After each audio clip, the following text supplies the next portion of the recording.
Oi, pessoal, desculpa o atraso, estava com dificuldade de conexão aqui, agora eu Oi, consegui. Denise, bom Tudo bom? dia. Bom Tudo dia. ótimo. Vou ver que eu vou mediar a sessão. Edivalda, você vai apresentar ou vai ser a A Thaís vai apresentar o nosso Thais vai trabalho. apresentar? Legal. É, tá Deixa bom, eu fique à só me... vontade. ah, na verdade, quem vai começar é a Thalita, né? É isso. A Thalita vai começar a apresentação e depois a Thaís. Tá bom, então vamos lá. Posso já dar início? Pode já dar início, assim. A palavra é toda sua.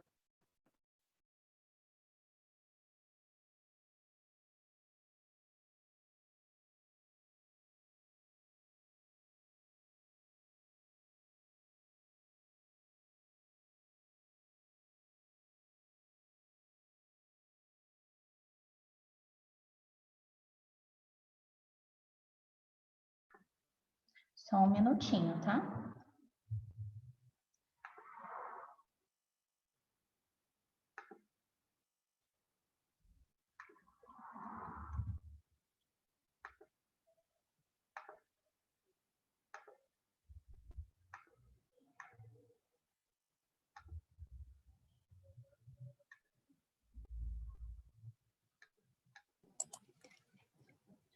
Estão conseguindo ver minha tela certinho?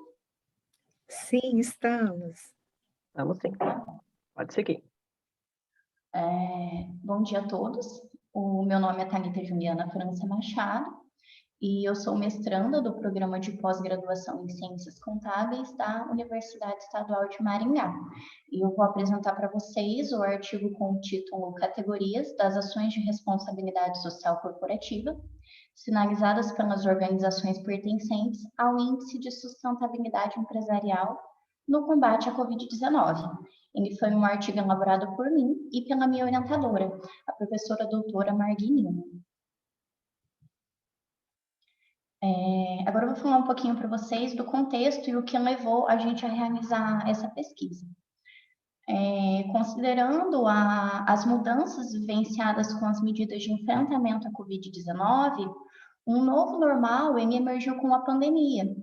E com isso, uma expectativa social, ela se forma em torno das organizações como uma fonte fundamental de suporte às necessidades preeminentes da sociedade e também como uma forma de auxílio às necessidades do setor público.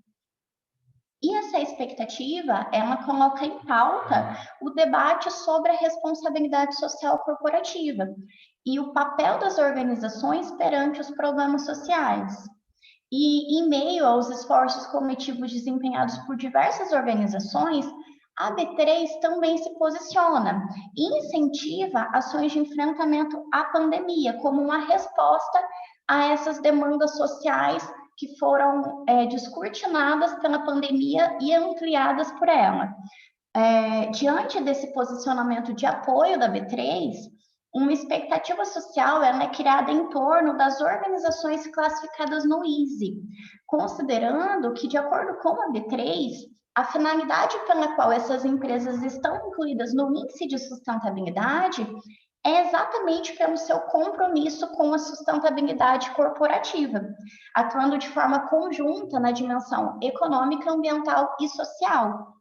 Além disso, ao considerar um dos pressupostos teóricos da responsabilidade social corporativa, que é o exposto por Carroll, uma inquietação é formada quanto à natureza das ações sociais realizadas por essas empresas, no qual o autor denota que deve abranger de forma não excludente todas as categorias da responsabilidade social corporativa. Sendo assim, nós temos como objetivo do nosso artigo identificar quais as categorias das ações de responsabilidade social corporativa sinalizadas nos relatórios de sustentabilidade pelas organizações pertencentes ao Índice de Sustentabilidade Empresarial no combate à Covid-19. Como eu citei na introdução, nós utilizamos neste estudo a perspectiva desenvolvida por Carroll em 1979, em que o autor enquadra as ações de responsabilidade social dentro de 4 categorias, que seria a responsabilidade econômica, a legal, a ética e a discricionária. E o autor, ele estabelece que ambas as categorias, elas devem ser abrangidas com ações desenvolvidas por uma empresa, ou seja, uma mesma empresa considerada como de responsabilidade social, ela deve desempenhar ações que englobe ambas as categorias. Para o alcance do nosso objetivo, nós realizamos uma pesquisa descritiva com abordagem qualitativa. Utilizamos como procedimento de coleta de dados a pesquisa documental e os procedimentos de análise de conteúdo para análise das evidências. E nós utilizamos como amostra as 18 companhias incluídas na 15ª carteira do ISE. E o estudo, ele se concentrou em analisar os relatórios de sustentabilidade e relatos integrados referente ao ano de 2019. Aqui cabe destacar que, por mais que no Brasil a pandemia ela tenha dado início apenas em fevereiro de 2020, o Conselho Empresarial Brasileiro para o Desenvolvimento Sustentável, o CEBEDS, ele apresentou recomendações para que as companhias nas quais fosse possível realizar alterações em seus relatórios, de modo a acrescentar os impactos causados pela pandemia em suas atividades e as ações desempenhadas pelas mesmas no combate à Covid-19, para que elas realizassem nesses relatórios as possíveis alterações necessárias.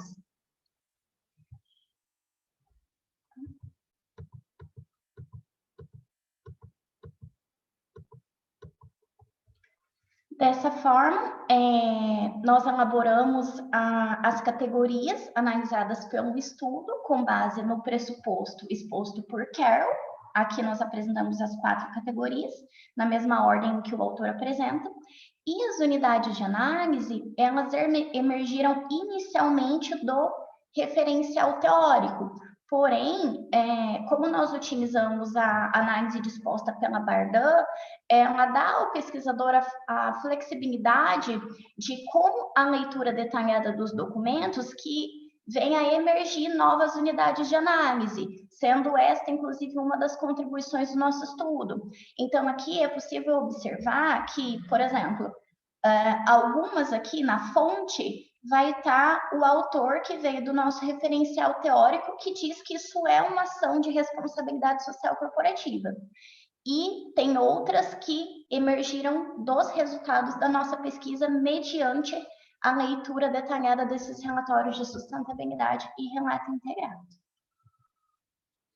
Quanto aos resultados da pesquisa, ao todo foram localizadas 332 ações de responsabilidade social corporativa no combate à Covid-19, e os resultados, eles indicaram predomínio de ações pertencentes à categoria econômica, correspondendo a 34,3% das ações, com destaque aqui para os incentivos de assessorias à organização financeira de pessoa física e incentivos e assessorias à organização financeira de pessoa jurídica, respondendo ambas as unidades de análise por 52,6% das ações enquadradas dentro da categoria econômica, seguido da categoria discricionária e voluntária, onde houve um percentual de 20% das ações localizadas nos relatórios, com destaque para as doações para atendimento das necessidades e desejos humanos básicos, que correspondeu a 32,3% da categoria discricionária e voluntária, seguida da categoria legal, que correspondeu a 22,3% do total de ações, com destaque para as ações de proteção à saúde e segurança, correspondendo a 74,3% das ações consideradas como legais. E, por último, a categoria com menor predominância em ações foi a categoria ética, que corresponde a 15,4% das ações sinalizadas por essas empresas em seus relatórios, com destaque dentro da categoria ética para os programas de bem-estar do funcionário, correspondendo por 62,7% do total da categoria ética.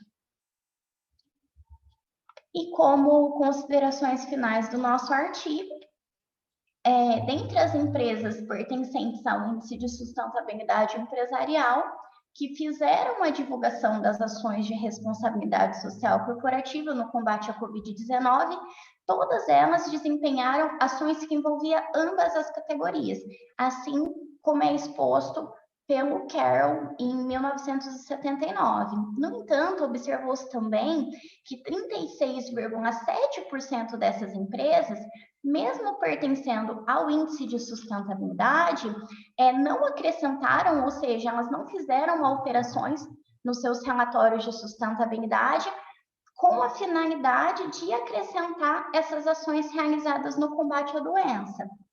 E notou-se também nesses relatórios que várias parcerias foram firmadas entre empresas do mesmo setor, como, por exemplo, as empresas bancárias. Várias empresas bancárias, elas se uniram em prol da realização de ações em comum que já estava sendo realizada por cada uma delas. Então, assim, elas promoveram eventos em que fosse possível que várias dessas empresas fizessem ações em comum para poder auxiliar o combate à Covid-19, bem como ações de parceria entre o sistema público e as empresas privadas, na tentativa de realmente amenizar os impactos da crise e beneficiar a população, como é o caso de ações como a doação de valores para a construção de hospitais, a doação de respiradores, o transporte gratuito de equipamentos para esses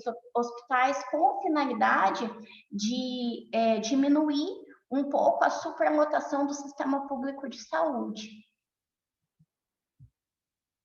Quanto às contribuições do nosso artigo, ele contribui com a literatura ao complementar e enriquecer a bibliografia que explora a temática responsabilidade social corporativa, ao apresentar novas unidades de análise, sinalizadas pelas companhias como ações de responsabilidade social corporativa, que poderão ser utilizadas em pesquisas futuras.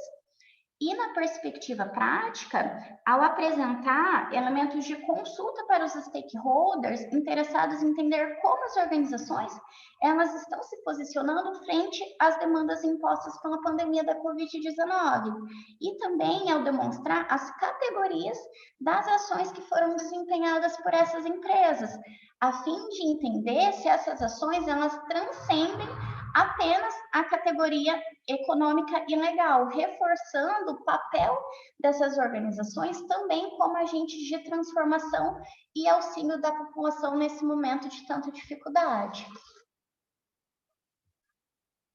Essas foram as referências utilizadas para a apresentação. E nós agradecemos a atenção de todos e abrimos para o debate. Muito obrigada, Thalita, pela apresentação. Eu vou sugerir que o segundo artigo faça a apresentação em seguida e a gente congrega o debate no final, a gente faz em conjunto. O que vocês acham? Pode ser? Thaís, você está pronta para apresentar? Sim, já vou colocar os slides aqui. E aí a gente faz um debate em conjunto dos dois artigos.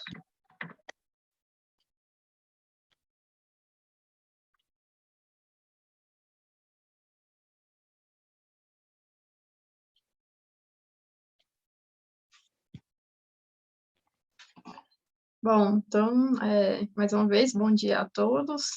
Meu nome é Thaís, eu sou docente do Programa de Pós-Graduação em Ciências Contábeis da Federal de Uberlândia. Vou apresentar esse trabalho que eu desenvolvi em conjunto com a minha orientadora, a professora Edivalda Leal. E o nosso trabalho também abrange o contexto da pandemia Covid-19.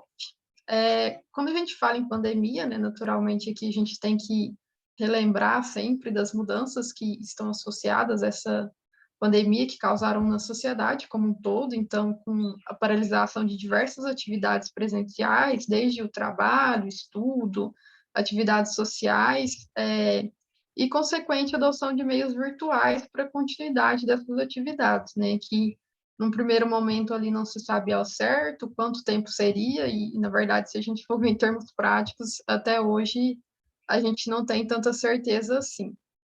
Então, quando começou o contexto ali da pandemia, alguns autores, alguns pesquisadores já levantaram a discussão a respeito de que uma pandemia, né, desse nível, ela poderia causar diversos impactos na saúde mental e no bem-estar da sociedade. E essa discussão, ela vem já de evidências anteriores com epidemias menores, né, localizadas, mas que, de certa forma, têm características semelhantes. E aí, pensando, então, na sociedade geral, isso pode acontecer, mas se a gente for pensar de forma mais específica, a gente percebe, então, que alguns setores, eles tendem a ser mais afetados do que outros. Aqui, o nosso destaque, no nosso contexto da nossa pesquisa, é para o setor educacional.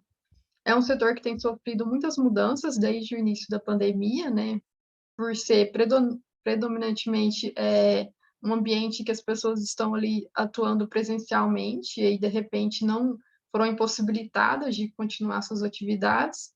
E aí esse ambiente é um ambiente marcado por muitas mudanças e muitas incertezas.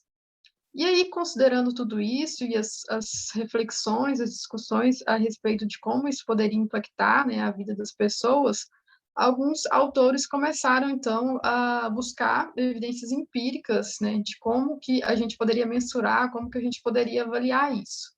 Nesse sentido, então, surge a proposta da nossa pesquisa com o objetivo de identificar o nível de estresse e bem-estar de pós-graduandos em ciências contábeis, bem como verificar se existem diferenças significativas quando analisadas, então, características acadêmico-profissionais, pessoais e oriundas da pandemia Covid-19.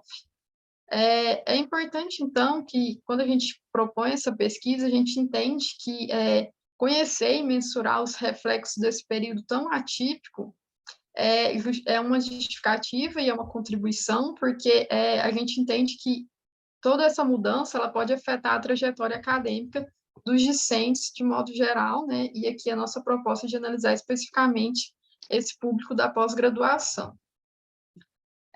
Para embasar o nosso estudo, então, nós buscamos referências atuais que já consideraram, então, o período da pandemia Covid-19, e aí nós destacamos aqui, inicialmente, de modo geral, né, o que já tinha, o que a gente já poderia verificar. Então, medidas que foram adotadas, como o isolamento social, a quarentena, medidas como o uso de máscara e todas as outras medidas relacionadas à Organização Mundial da Saúde, elas afetaram toda a rotina das pessoas, né, que se viram ali obrigadas a ter que aderir a certos comportamentos que talvez nunca tenham tido em toda a sua vida, né?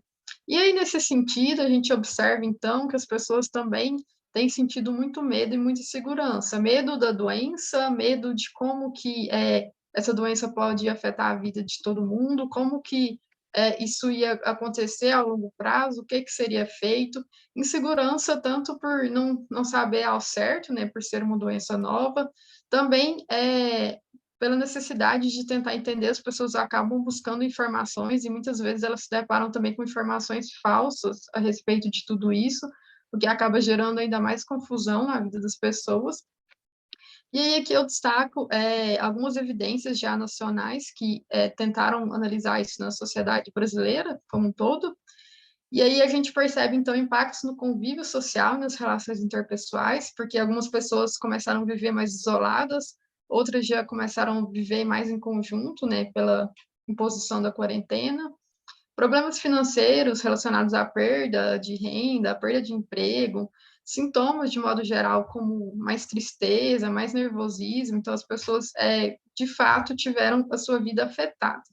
E aí, quando a gente analisa algumas evidências empíricas específicas do ambiente universitário, a gente percebeu, então, que existiam mais estudos com graduandos e, principalmente, estudos internacionais, né? Porque a pandemia, talvez, né, demorou um pouquinho mais, não tanto, mas demorou um pouquinho mais para chegar no Brasil. Então, nos países que ela chegou primeiro, os autores já vinham buscando essas evidências. E aí, alguns estudos já mostravam que, quando comparava a população em geral com estudantes, os estudantes eram mais vulneráveis, eles apresentavam mais sintomas de ansiedade, de estresse, de depressão. E, além de todo esse ambiente, eles tiveram que começar a lidar com o desafio de estudar de forma remota, né? O desafio do ensino online. Então, além de tudo, da pandemia, ainda esse desafio. E quando a gente pensa nesse público específico de estudantes, sejam a nível graduação ou a nível pós-graduação, a gente ainda tem que considerar que a literatura já apontava, mesmo antes da pandemia, que esse é um público tido como vulnerável, porque ele tem lidado com estressores do ambiente acadêmico, com desafios diários, então, como a falta de equilíbrio que se tem nessa perspectiva de estudar e de tentar levar uma vida pessoal, e todas as demandas que surgem no ambiente acadêmico acabam sendo potencialmente estressoras, acabam afetando a vida dos indivíduos. Então, embasado nessa literatura, a gente, para atender o nosso objetivo, a gente realizou um estudo do tipo survey, a gente elaboramos um questionário. Esse questionário era formado por 3 partes. A primeira delas, para mensurar o nível de estresse, a gente utilizou uma escala, o PSS, que é uma escala validada, utilizada a nível nacional e internacional, uma escala bem conhecida. Para mensurar o bem-estar, a gente utilizou a GHQ, que também é uma escala já validada, e ambas as escalas permitem chegar num score, numa pontuação, então que a gente consegue identificar o estresse e o bem-estar desses discentes. E, por fim, uma parte com perguntas para avaliar características desses pós-graduandos, então, características pessoais, acadêmicas, profissionais, e algumas questões referentes à pandemia. Nós obtivemos a participação de 317 pós-graduandos que responderam o questionário online de diferentes regiões do Brasil. E para realizar a análise, nós, então, fizemos uma descritiva, uma análise de correlação em algumas variáveis e em outras, para analisar as diferenças, nós utilizamos o teste F, de análise de variância, e o teste não paramétrico de Cruz-Coates. Nos resultados, então, nós observamos que o grupo dos 317 pós-graduandos tinha uma maior parte de discentes do sexo feminino, mas com pouca diferença, era quase igual ali. A maior parte desses discentes se declararam solteiros, não tinham filhos. A gente avaliou a renda, né, a renda financeira deles. A maior parte estava ali numa renda média, eram 5 faixas, então aqui a maior parte estava numa renda média que era de 4 a 10 salários. E a maior parte tinha entre 26 a 30 anos. Em relação às características acadêmicas e profissionais, nós observamos que a maioria dos discentes trabalham, em torno de 36% são bolsistas, e aqui, então, a maioria que não trabalha é bolsista. A maioria está no mestrado, então era uma menor parte que estava no doutorado, e também a maior parte, em torno de 56%, estavam na fase de cursar créditos. Em relação à pandemia, aqui a gente destaca que essa pesquisa ela foi coletada, né, os dados foram coletados no primeiro semestre da pandemia. Então, aqui 43% estavam com aulas online, ainda tinha um percentual grande de discentes que não estavam estudando naquele momento, eles estavam com aulas paralisadas, e a gente deve lembrar que a maior parte das instituições aqui em que é oferecida a pós-graduação são instituições públicas, e essas instituições, algumas delas, né, demoraram um pouco mais para voltar às aulas. Em relação ao acompanhamento de notícias referentes à pandemia, 52% estavam acompanhando essas notícias, então as pessoas estavam interessadas em entender da pandemia e se consideravam bem informadas. Sobre as orientações da Organização Mundial de Saúde, aqui a gente perguntou se eles estavam cumprindo as medidas de distanciamento, uso de máscaras e outras medidas, e a gente encontrou uma média aqui de 8,7, então a gente entende que a maior parte dos discentes estavam cumprindo essas medidas. Sobre o medo de desenvolver a doença da Covid ou de ter alguém próximo contaminado com a Covid, a média alcançada foi de 7,9, que a gente entende também que é uma média alta, então é uma preocupação dos estudantes, o medo da doença. E aí a gente perguntou também se eles associavam o estresse, né, daquele momento com a pós-graduação ou com a pandemia. Nós observamos aqui que as médias foram similares, então próximo de 7. Então a gente entende que os discentes, sim, eles associam o estresse percebido tanto com o fato de estar fazendo a pós-graduação, como com o fato de estar vivendo esse período de pandemia. Para verificar, então, se existiam diferenças entre os grupos, conforme as características de cada um, nós fizemos os testes, o teste de Cruz-Coales, e observamos, então, quando comparada as características acadêmicas e profissionais, os discentes que tinham bolsa e que estavam sem trabalho e que estavam cursando o mestrado, eles apresentaram um estresse significativamente maior e o bem-estar menor. Já quando comparado as características pessoais, observamos que os solteiros, os que tinham rendas inferiores e que eram do sexo feminino, também apresentaram estresse maior e bem-estar menor. Já em relação às características da pandemia, nós não identificamos diferença quando a gente comparou quem estava assistindo aula online e quem estava sem aula, e também em relação ao nível de acompanhamento de informações sobre a pandemia. Então, aqui a gente não identificou diferença. Mas a gente identificou, em relação ao medo da Covid-19, que o maior medo, os discentes que tinham, na média, os discentes que tinham maior medo da doença, eles tinham mais estresse e menor bem-estar. Por fim, a gente destaca, então, como considerações finais aqui, como contribuição do estudo, que, de fato, alguns grupos de discentes, eles se mostram mais vulneráveis. Então, por exemplo, quem estava no mestrado sentiu mais do que quem estava no doutorado, quem era do sexo feminino sentiu mais. E a gente entende que a análise desses grupos é importante porque esses discentes, eles precisam de mais apoio, de mais cuidado. A gente destaca também alguns pontos aqui que são possivelmente reflexo da pandemia, como as questões financeiras. Então, a gente percebeu que o discente bolsista sem trabalho ele sentiu mais, e aí possivelmente isso está associado ao fato de que esse ambiente de incerteza ele gera maior preocupação financeira. A questão dos prazos também, né? A gente percebeu que os mestrandos eles sentiram mais, ou seja, possivelmente preocupado com o prazo de cumprir, de terminar o seu curso de pós-graduação, o fato de estarem mais isolados durante esse período, e, de modo geral, a gente entende, então, que eles têm preocupações tanto do momento agora, quanto preocupações em relação ao seu futuro pessoal e profissional. Porque, além de estar vivendo todo esse período, eles não têm a certeza de como, quando isso vai passar, isso acaba gerando esse impacto. De modo geral, a gente entende que essas descobertas, elas são importantes, e aí elas demonstram a importância do apoio institucional para que a instituição de ensino promova atividades para auxiliar esses discentes, atividades de socialização, de acolhimento, que têm que ser levadas em consideração e que devem ser realizadas, ainda que por meios virtuais. E, por fim, a gente destaca como limitação da pesquisa o período de análise. Como eu comentei, os dados foram coletados no início da pandemia, ainda tinham muitos alunos que estavam sem aulas, estavam com as aulas paralisadas, e a gente sugere, então, que outros estudos sejam realizados na perspectiva de acompanhar esses discentes e de analisar outros fatores que possam afetar a trajetória acadêmica e que possam ser oriundos da pandemia Covid-19. Bom, eu finalizo por aqui, deixo meu contato da professora Edivalda Leal, e agradeço pela atenção. Muito obrigada, Thaís.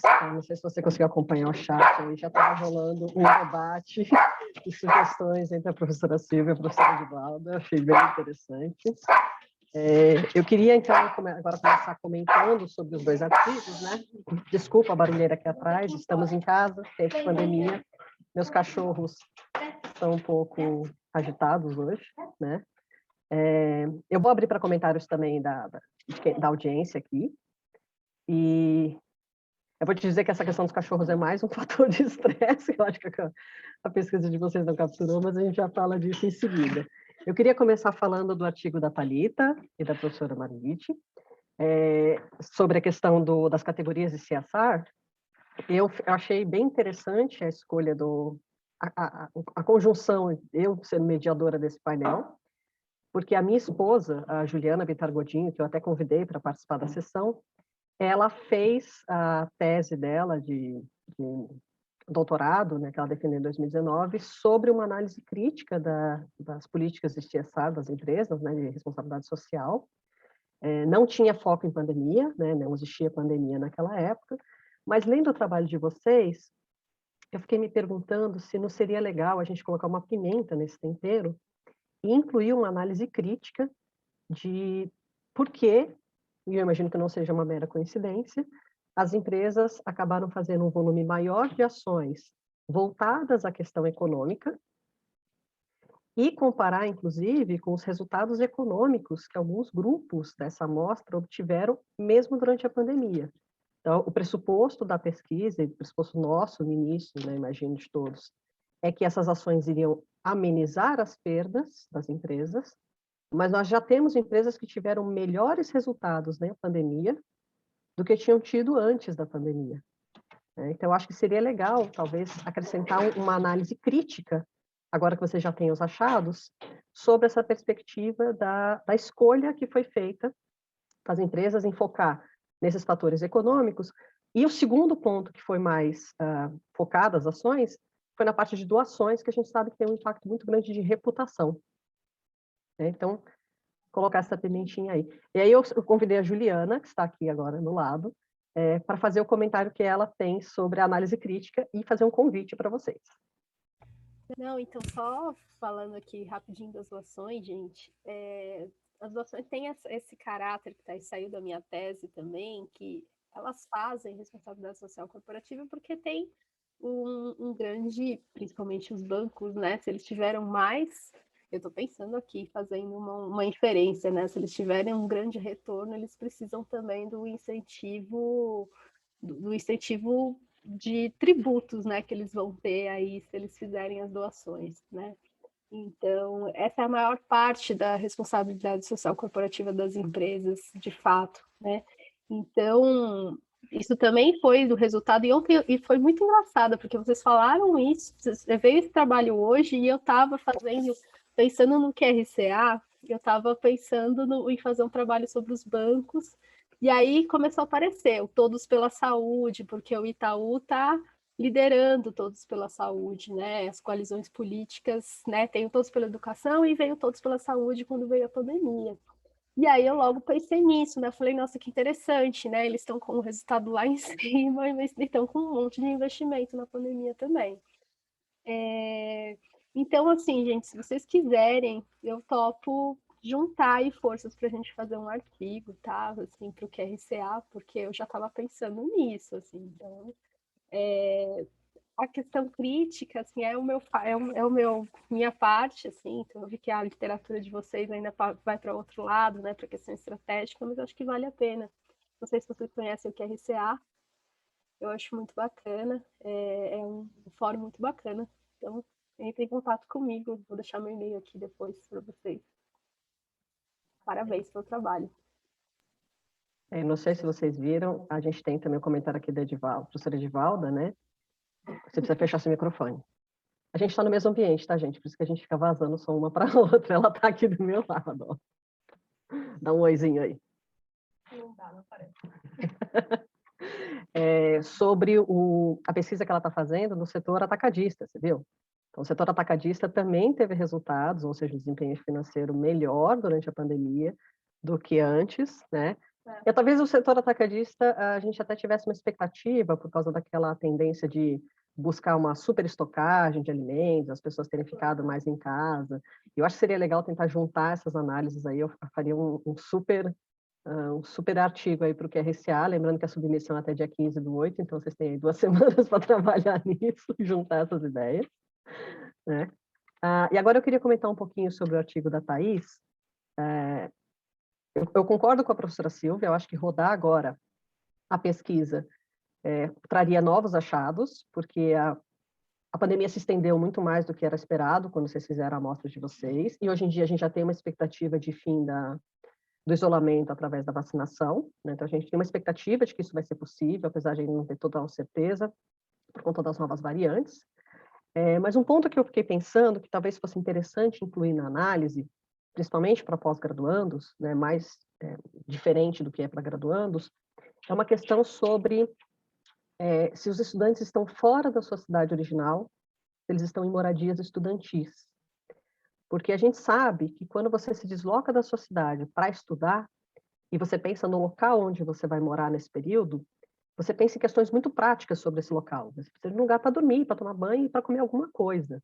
Um espaço realmente, às vezes, muito pequeno, muito confinado. E aí, quando você se vê obrigado a permanecer naquele espaço para realizar as atividades de ensino, eu acho que isso também é um causador de estresse, né? E é diferente de você estar na sua casa, na sua família, em que você tem um pouco mais de suporte. Então, algumas atividades que não ocupavam o dia a dia de um pós-graduando, como preparar comida, como limpar o ambiente em que você está, passa a ser presente na pandemia e não era presente muitas vezes antes da pandemia, porque você permanecia no espaço da universidade e fazia a maior parte das coisas ali, né?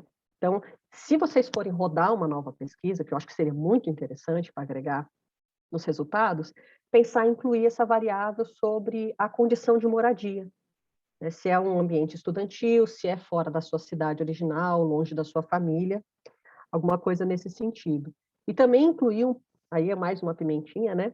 Incluir a questão da insegurança que essa própria quebra do CNPq, que aconteceu aí, também traz para os pós-graduandos, né? A incerteza de que as bolsas continuarão sendo pagas, tem pessoas que estavam fazendo aplicação para doutorado sanduíche, outros processos que precisariam de financiamento, toda essa incerteza também, imagino que vai fazer, apesar de a gente estar diminuindo o estresse com a sensação de que vai acabar o isolamento, vai aumentando o estresse com a sensação de que não tem mais segurança nesse ambiente para permanecer. Queria ouvir um pouquinho sobre o que vocês acham disso.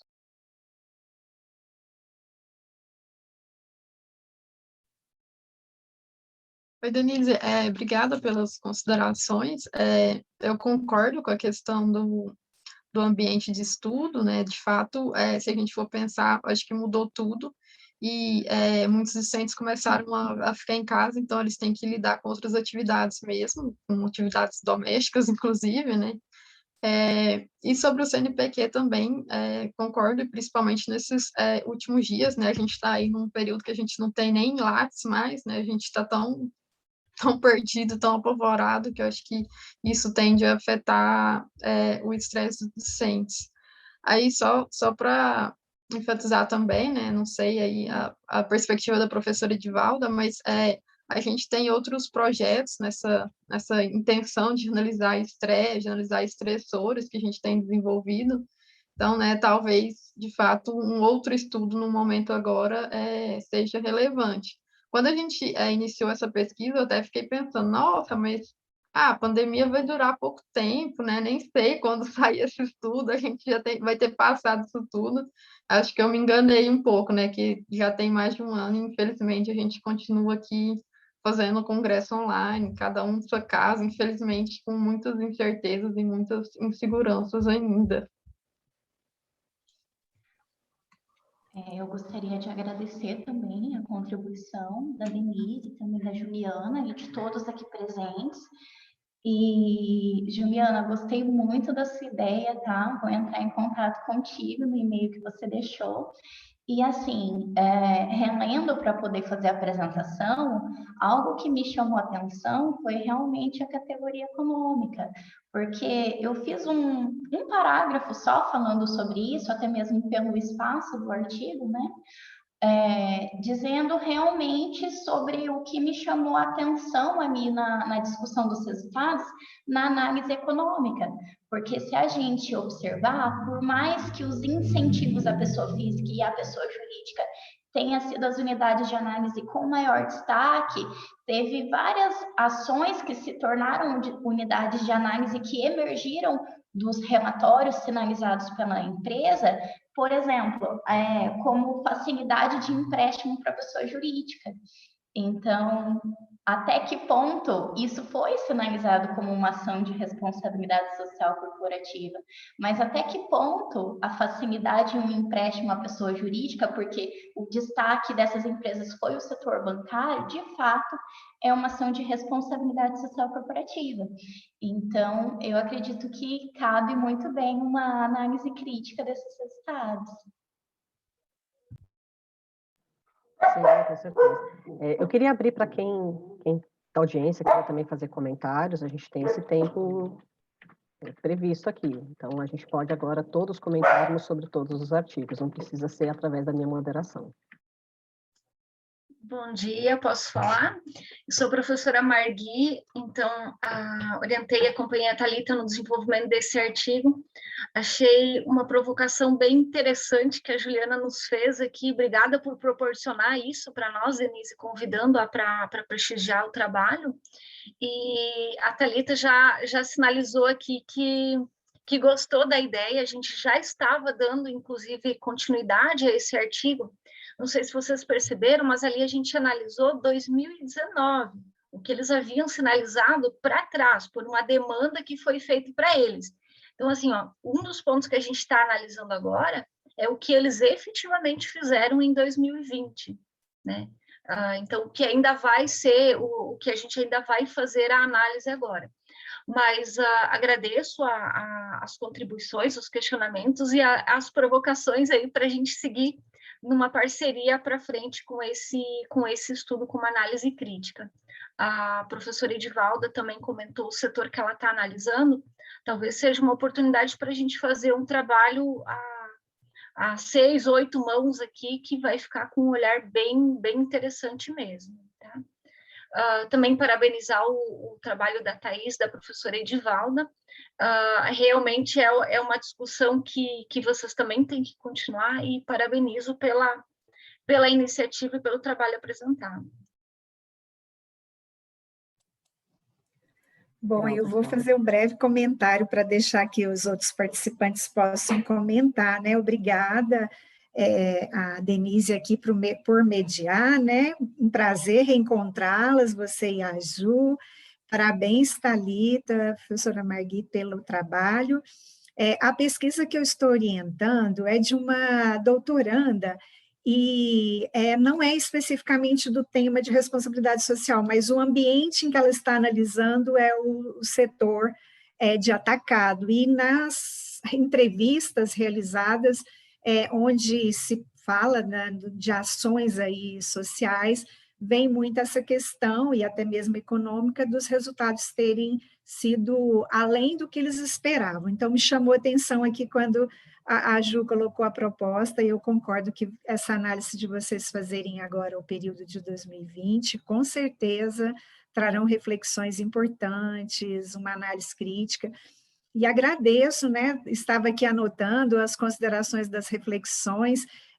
A Thaís, ela tem sim pesquisado sobre essa temática desde o mestrado dela, e agora no doutorado continuou aí com o tema do estresse, ansiedade, e agora estamos aí com um novo grupo de variáveis, que é o enfrentamento, né, Thaís, desses pós-graduandos, porque se evidencia o estresse e o enfrentamento, né, sobre isso. Essas intervenções de outros grupos de variáveis, outros construtos. Então, as reflexões propostas aqui, elas são relevantes, e eu agradeço. Muito obrigada. E eu fiquei aqui lembrando, né, que as parcerias de pesquisas, elas aconteciam nos corredores, no cafezinho, e agora tem que ser aqui no ambiente online, não é no chat, ou se apresentando, mas não pode deixar de existir. Acho que isso é muito importante. Mas muito obrigada, pessoal. Um prazer estar com vocês. Eu não sei se a Gabriela, o Hugo, a Laila, o Thiago, o Mildo, a Jana querem fazer algum comentário. Podem também abrir microfone, se puderem abrir a câmera, para a gente usar esses últimos minutinhos que nós temos aqui antes da sala fechar.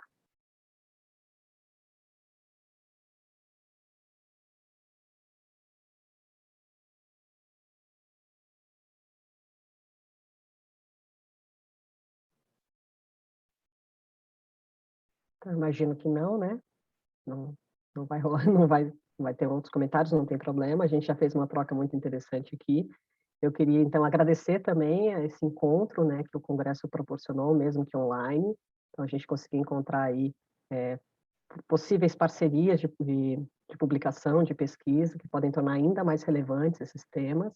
Eu juro que eu torço para que não tenha mais a área Covid no próximo ano, mas foi uma área muito interessante, a gente trouxe várias visões diferentes, né? A gente não gostaria que isso se perpetuasse por muito tempo, mas como segundo ano da área, eu estou vendo que as pesquisas estão ficando cada vez mais robustas, mais interessantes nessa área. O primeiro ano foi meio no susto, né? A gente não sabia o que esperar. Agora já temos mais de um ano de histórico, já podemos ter uma visão mais crítica, mais longeva, né, do que está acontecendo. Mas eu espero que a gente tenha uma outra área de agregação, de congregação de diferentes pessoas, diferentes linhas de pesquisa para a gente se encontrar no próximo ano e que seja presencial, né, que a gente tenha o café, que a gente tenha essa chance de fazer a troca nos corredores. Mas eu confesso que está muito confortável essa questão de entrar e sair numa sala sem muito deslocamento, né? Está muito fácil a gente sair de uma sala para outra, está muito confortável. Imagino que gerou uma boa economia também de recursos de viagem para pessoas que teriam que se deslocar para vir aqui para a USP. Mas eu só queria, então, finalizar essa sessão agradecendo a todos, né, todos que participaram, e desejando boas publicações a partir dessas reflexões. Bom dia, pessoal, para vocês. Tudo de bom. Bom dia, obrigada, tchau. Tchau, obrigada. Tchau, pessoal, obrigada.